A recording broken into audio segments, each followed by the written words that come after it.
একটা ছোট্ট মেয়ে ছিল। নাম তার অনন্যা।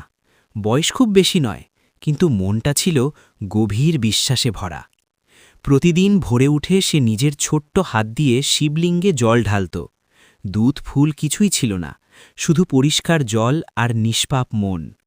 সে বলত, মহাদেব, আমি কিছু চাই না, শুধু সবাই ভালো থাকুক। অনন্যার সংসার খুব সাধারণ। অনেক কষ্ট ছিল, অভাব ছিল, তবু তার মুখে কোনো অভিযোগ ছিল না। সে বিশ্বাস করত, শিব সব দেখেন।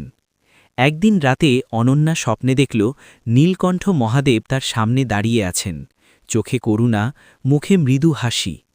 মহাদেব বললেন, মা, তোর নিষ্পাপ ভক্তি আমার সবচেয়ে বড় আরাধনা। পরদিন থেকে অনন্যার জীবনে ধীরে ধীরে আলো এলো। পরিবারের কষ্ট কমতে লাগল, অসুখ সেরে গেল, আর অনন্যার মনে জন্ম নিল অদ্ভুত এক শান্তি। সে বুঝল, মনস্কামনা শুধু জিনিস নয়, শান্ত হৃদয়েও মহাদেবের আশীর্বাদ।